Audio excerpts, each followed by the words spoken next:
Our world is full of the unexplainable. And if history is an open book, all of these amazing tales are right there on display, just waiting for us to explore. Welcome to the Cabinet of Curiosities.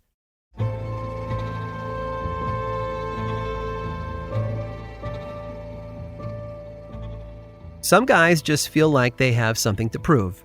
How else would you explain someone like Geoffrey Hudson?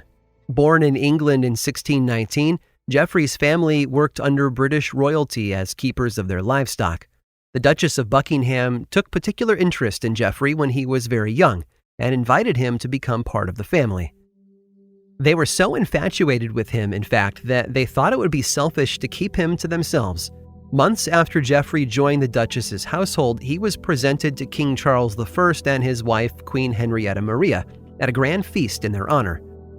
As the dinner came to a close and dessert was being served, the young Geoffrey popped out of a pie before the Queen, clad in a suit of armor. The sight was terribly amusing, and the Duke and Duchess gifted Geoffrey to the King and Queen. Geoffrey moved in with his new royal parents, so to speak, and got along quite well with the rest of the household. His cuteness, however, began to fade as he grew up, and so to maintain favor with the royal family, he started wearing elaborate costumes and telling jokes to entertain them. He became known as quite the wit among the nobles who visited the king and queen. His talents once took him all the way to the French court, but upon his return to England, his ship was besieged by a band of pirates. He escaped unharmed and resumed his life among his royal family. Though they saw him as nothing more than a clown, they nevertheless educated him in all the various customs of the court, including horseback riding and shooting. He was also raised in the Roman Catholic Church. He was never a royal himself, but he was cared for as if he had been born one. In the 1640s, as tension between King Charles and Parliament rose over a coming Irish insurrection, Queen Henrietta fled to the Netherlands with several members of her house, including Geoffrey. He tried to use his unique skills to help drum up support and funds for the King's Crusade, but proved unsuccessful with the Protestant Dutch government. With no other way out of the coming war, the Queen returned to her husband, who had already begun to fight. The war grew more violent in the subsequent months, and the Queen knew that she had to get out if she hoped to survive. Just as she had done before, she gathered her courtiers and Geoffrey, and this time escaped to France, where he eventually grew tired of being her court jester. He stopped performing and started standing up for himself.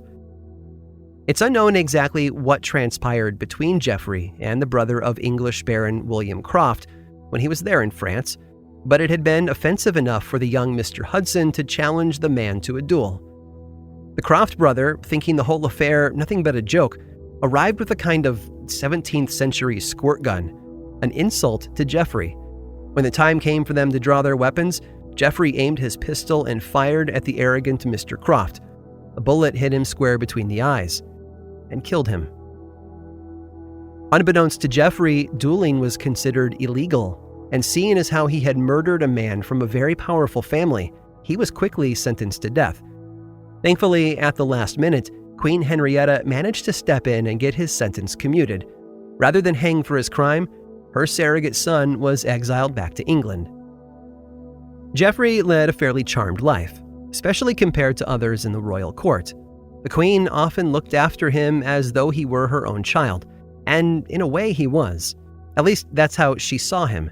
Geoffrey, however, didn't see it that way. To him, he was no more than a pet, a novelty, something to amuse the rich elites. You see, Sir Geoffrey Hudson was only 18 inches tall. What happened to him in the months following his exile is largely unknown to us. However, it's been noted that he was captured by Barbary pilots and shipped to North Africa, where he was entered into slavery for 25 years. During his time there, he was said to have grown to 45 inches tall, putting him at a final height of 3 feet 9 inches. Eventually, Geoffrey returned to England, but not to the Queen's court. He soon found himself imprisoned once again during a time when Catholics were under persecution by the English crown. He died in 1682, penniless and buried in an unmarked grave. It seems that in both life and death, Sir Geoffrey Hudson came up short.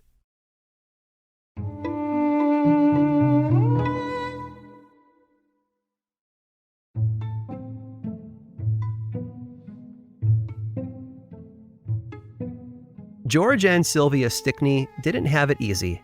Living in 1830s Illinois, they were considered a bit odd, though they could hardly be blamed. Their lives together had been defined by tragedy. While they'd had 10 children together, only 3 had made it to adulthood, and the deaths of the other 7 had affected them in ways others could just not comprehend. They desperately longed to see and talk to their children again, and that desperation drove them to explore more spiritual avenues of communication. Through their extensive research, they believed the dead could speak to and through the living, using others as vessels for their messages. However, friends and neighbors didn't know what to make of the Stickneys' new belief. They considered it devil worship. Others ran from anything having to do with ghosts or spirits. Rumors started to take on a life of their own, though, and the Stickneys knew they needed to go somewhere safe, a private place where they could conduct seances and talk with their loved ones without judgment. They sought out a plot of land about an hour north of Chicago. It was a remote area off the beaten path, far from the gossip of the suburbs where they could start their lives anew. George had a plan for his new home. It would be 2 stories tall, with all the living quarters constructed on the first floor. The second floor would house a beautiful ballroom where the Stickneys could conduct seances for themselves, as well as for people from all over Illinois looking to reconnect with the dead. There was just one problem: how to build it. During their investigation into spiritualism, George and Sylvia learned that spirits often got trapped in corners, unable to pass through the house unhindered. To mitigate that problem, George came up with a unique floor plan: no sharp angles. Every room in the house was designed without 90-degree angles, thus allowing ghosts to move about freely along their circular walls. This is clearly visible from the outside of the home, which has been fashioned out of brick with rounded edges. The Stickneys lived in near solitude, except for those occasions when they would assist the grief-stricken. After George passed away, Sylvia continued to live in the house and conduct seances on her own.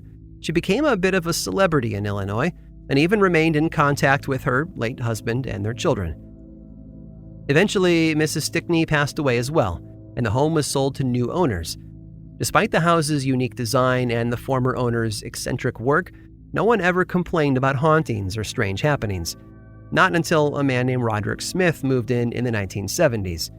During his stay, he claimed he heard strange noises throughout the house.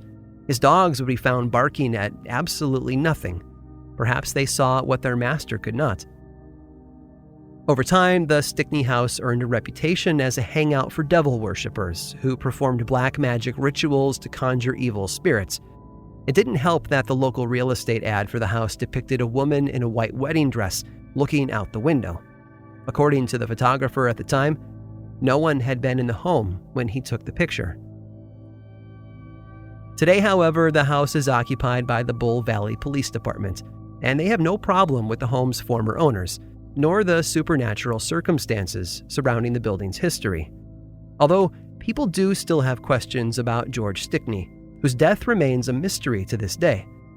Legend has it that his wife found him dead of heart failure, with a look of horror stretched across his face.